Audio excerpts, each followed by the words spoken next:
श्री गणेशाय नमः। नमस्कार दोस्तों, स्वागत है आपका हमारे YouTube चैनल पर। दोस्तों, आज है द्वादशी और आज द्वादशी की तिथि पर हम आपके लिए लेकर आ रहे हैं लक्ष्मी जी, विष्णु जी और गणेश जी की चमत्कारी कथा, जिसके सुनने मात्र से आपकी हर इच्छा पूरी होगी। तो जुड़े रहे हमारे इस वीडियो के साथ। तो एक गांव में एक बुढ़िया माई रहती थी। उसके 2 बेटे तथा बहू भी थी। बुढ़िया माई भगवान श्री हरि विष्णु की परम भक्त थी। अपना जीवन दान, पुण्य और धर्म कार्यों में लगाती थी, परंतु बुढ़िया माई कभी भी मंदिर और सत्संग में और तीर्थ स्थानों पर नहीं जाती थी। एक बार गांव में भगवत गीता हो रही थी। बेटे ने माँ से कहा कि माँ, आप सारा दिन घर में रहती हो, आप मंदिर में भागवत कथा सुनने क्यों नहीं जाती? बुढ़िया माई ने बेटे का मन रखने के लिए कह दिया कि आज जाऊंगी, परंतु वह नहीं गई। ऐसा करते करते 6 दिन निकल गए। बुढ़िया माई के बेटे ने कहा कि माँ, आज अंतिम दिन है, आज तो कथा सुनने आपको जाना ही पड़ेगा। सारा दिन घर का काम करके बुढ़िया माई ने जाते जाते इतना देर कर दी कि अंतिम दिन की भागवत कथा भी समाप्त हो गई। भगवान श्री हरि विष्णु सन्यासी का रूप धारण करके बुढ़िया माई के पास आए और बोले कि बुढ़िया माई, तुम कहाँ जा रही हो? बुढ़िया माई ने कहा कि मैं भागवत कथा सुनने जा रही हूँ। तब सन्यासी रूपधारी भगवान श्री हरि विष्णु ने कहा कि अब इतनी देर से क्यों जा रही हो? वहाँ तो अब कथा समाप्त हो गई, अब वहाँ जाकर क्या करोगी? बुढ़िया माई ने कहा कि अब घर से निकली हूँ तो जाकर ही आऊंगी। तब सन्यासी रूपधारी भगवान श्री विष्णु ने कहा कि अब कथा समाप्त हो गई है, भक्त लोग भी अपने घर चले गए, अब तुम वहाँ से क्या लाओगी? तो बुढ़िया माई बोली, कुछ नहीं, तो मैं वहाँ से एक ईंट ही उठा लाऊंगी। तो सन्यासी रूपधारी भगवान श्री हरि विष्णु बोले, तुम वहाँ से मिट्टी की ईंट लाओगे, उसके बदले में मैं तुम्हें एक सोने की ईंट दे देता हूँ। बुढ़िया माई ने ईंट ले ली और घर के तरफ चल पड़ी और विचार करने लगी कि यदि यह ईंट मैं घर लेकर जाऊंगी तो बेटे बहू आपस में झगड़ने लगेंगे। इसीलिए घर के आंगन में बाहर ही बुढ़िया माई ने वह ईंट जमीन में गाड़ दी। परंतु अब बुढ़िया माई का ध्यान उस ईंट पर ही रहने लगी। खाते पीते घर के काम करते सदैव बुढ़िया माई अपना ध्यान उस सोने के ईंट पर लगाए रखती थी। बेटे बहू ने पूछा कि माँ, पूरे दिन घर के आंगन में क्या करती रहती हो? तो बुढ़िया माई ने कहा कि मैं आने जाने वाले को देखा करती हूँ। एक दिन बुढ़िया माई मर गई। यमराज के दूत बुढ़िया माई को लेकर धर्मराज जी के पास पहुँचे। धर्मराज जी को सारी बात बतलाई। धर्मराज जी ने बुढ़िया माई को कुतिया की योनि दे दी और कुतिया उसी पेड़ के नीचे बैठी रहती। बुढ़िया माई की बहू ने कहा कि इस कुतिया को यहाँ से भगाओ, नहीं तो यह बच्चे को काट जाएगी। तो उसके बेटे ने उसके पीठ पर एक लकड़ी मारी और बुढ़िया माई मर गई। उसके बाद बुढ़िया माई को सर्प की योनि मिली। आंगन में सर्प को देखकर बेटे बहू ने किसी को काट ना दे इसी के डर से मार दिया। फिर बुढ़िया माई मरकर धर्मराज जी के पास पहुंची। बुढ़िया माई कीड़ी का रूप धारण करके उस जंगल में कीड़ी नगरी बना लिया। आंगन में कीड़ी नगरी हो गया। घर वाले बहुत परेशान हुए। घर वाले भोजन भी नहीं बना रहे थे और मन ही मन विष्णु जी का स्मरण करने लगे। तब भगवान श्री हरि विष्णु सन्यासी का रूप धारण कर उनके पास आए और बोले कि कुछ खाने को दे दो।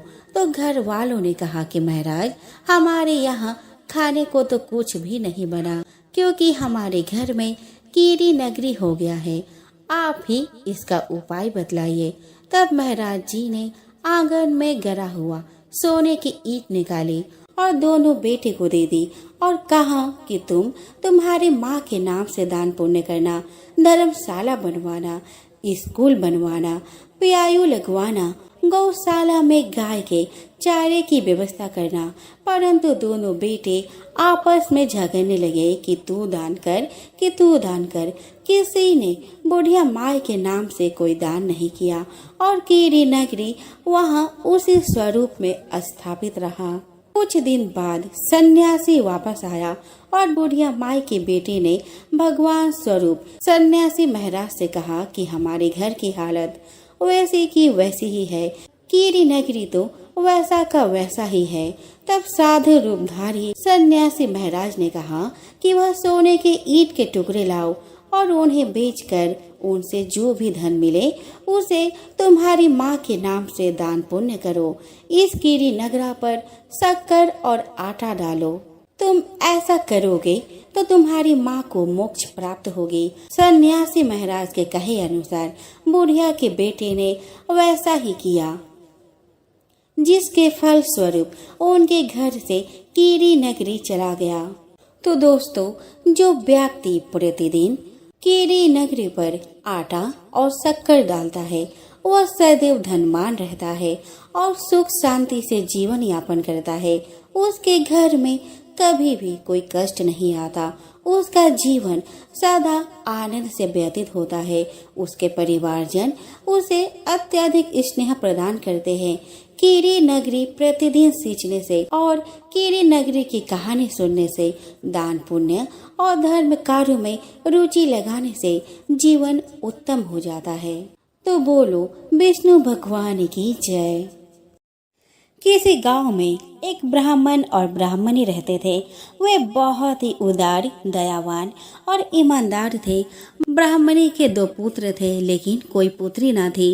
अतः ब्राह्मणी हर रोज अपने आंगन में लगी तुलसी माता को सींचती और प्रार्थना करती कि हे तुलसी माता, मुझे आप ही के जैसे एक पुत्री चाहिए। वह रोज तुलसी जी से यही प्रार्थना करती।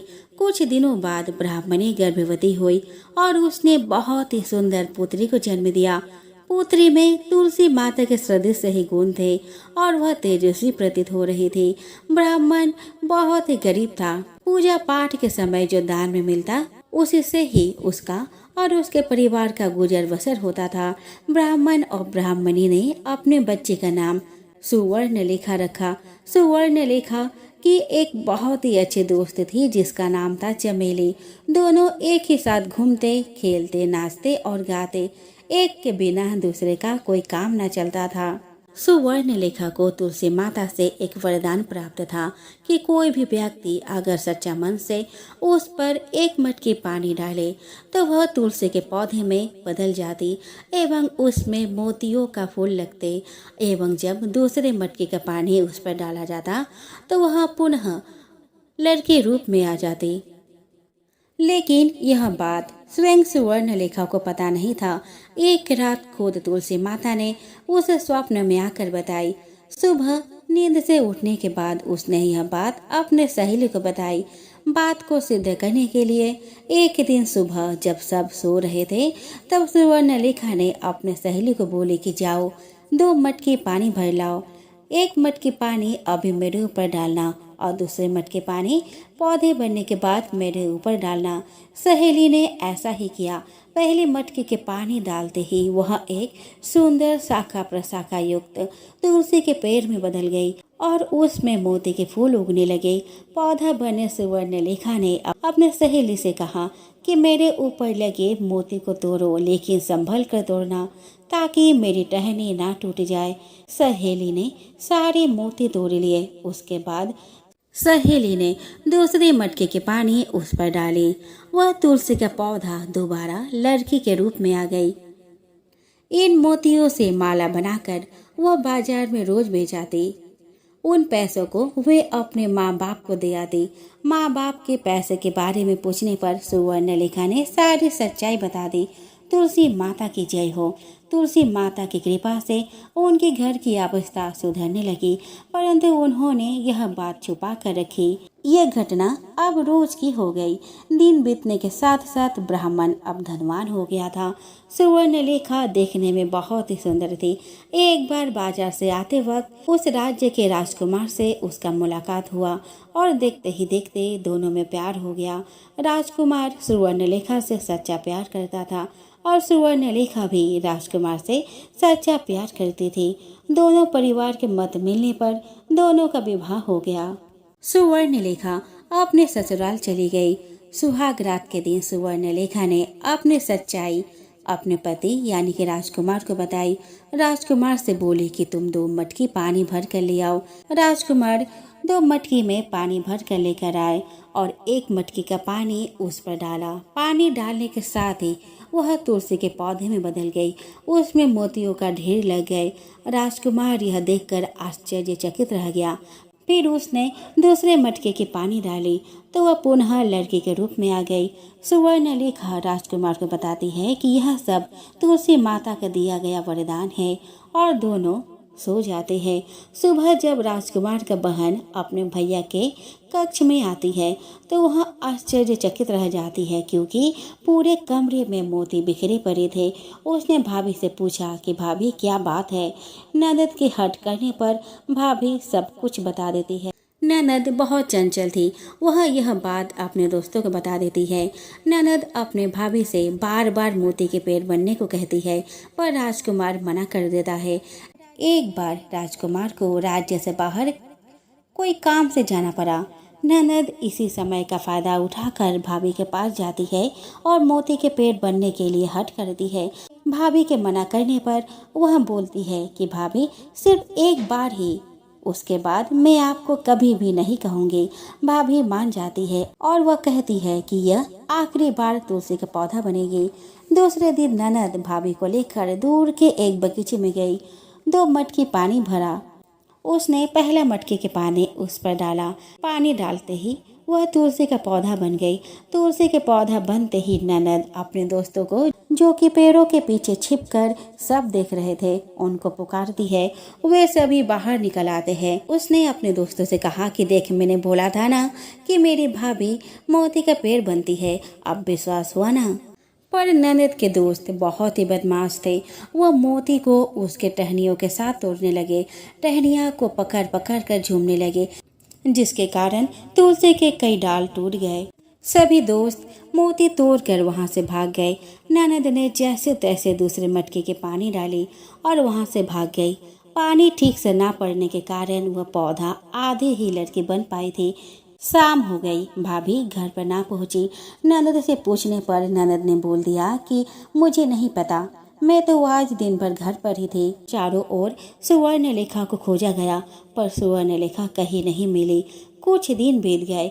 एक लकड़हारा उसे जंगल में वह लकड़ी काटने आ रहा। उसने सारे टूटी टहनियों को लकड़ी समझकर उठा लिया और अपने ठेले गाड़ी में रखकर अपने घर को चला गया। इधर काम खत्म होने पर राजकुमार अपना घर वापस आया एवं सुवर्णलेखा को ढूंढने लगा।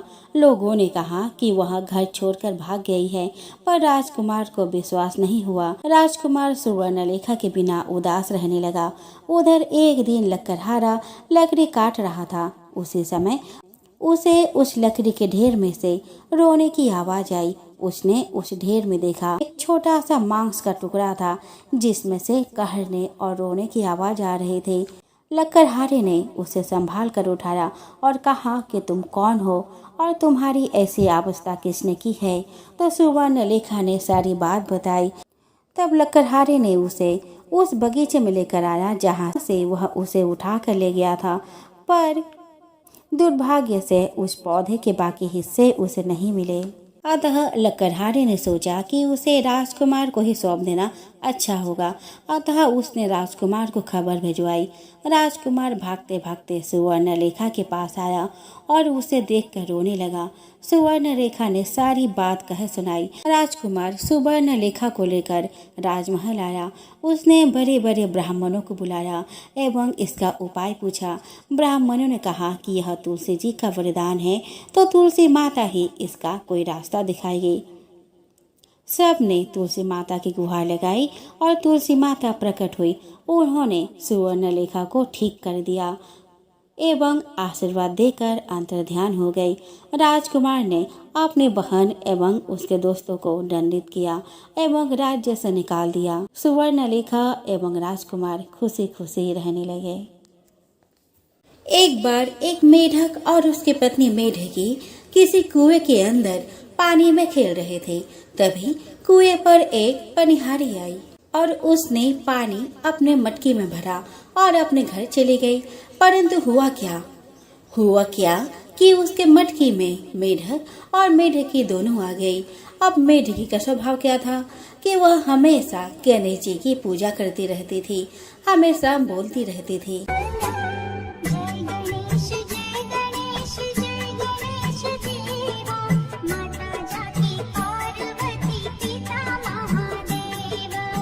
लेकिन इसके इस स्वभाव से मेढक को बड़ा गुस्सा आता था।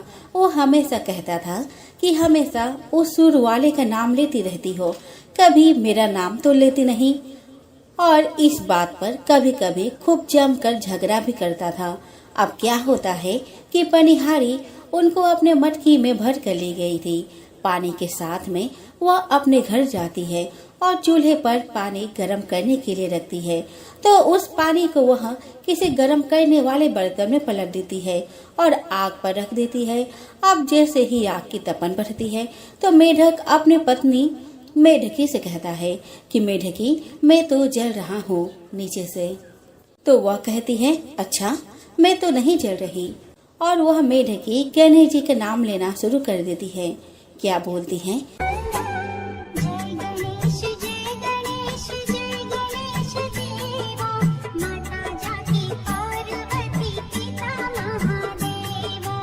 मेढक थोड़ी देर इंतजार करके फिर बोलता है, मेढकी, मैं तो जल रहा हूँ। तो मेढकी कहती है, मैं तो नहीं जल रही।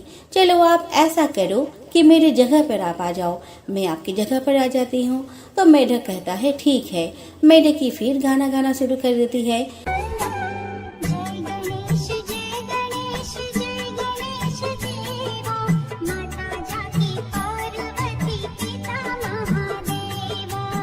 मेढक फिर कहता है, अरे मेढकी, मैं तो फिर जलने लग गया। तो मेढकी कहती है, पता नहीं तुम्हारे साथ में क्या होता है, तुम बार बार जलने लगते हो। ऐसा करो कि तुम भी गणेश जी का नाम लेना शुरू कर दो, क्योंकि मेरे नीचे तो बिल्कुल भी आग नहीं चल रही है। तो वह कहता है, मैं तो नहीं लेता हूँ सुर वाले का नाम, तू ही ले उसका नाम, मैं तो नहीं लूंगा।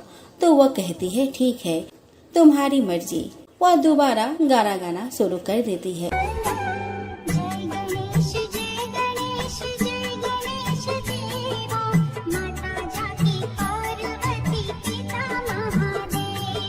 मेढक को ऐसा एहसास होता है कि गणेश जी की आरती बोलने से मेढकी को तो कोई आग का असर नहीं हो रहा, लेकिन मैं तो जल रहा हूँ।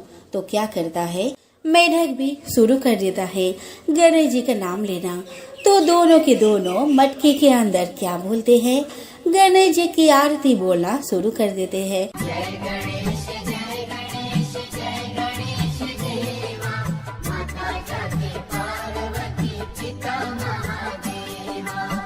और यह सारी कहानी गणेश जी कहीं पर बैठे आराम से सुन रहे होते हैं। तो गणेश जी को उन पर तरस आ गया और क्या करते हैं, गणेश जी बछड़े का रूप धारण करके आते हैं और उस बर्तन में लात मार देते हैं, जिससे कि क्या होता है कि सारा पानी गिर जाता है। मेढक और मेढकी दोनों के दोनों बाहर आ जाते हैं और कुएं में कूद जाते हैं। अब क्या हुआ, मेढक और मेढकी दोनों बच गए, जलने से बच गए।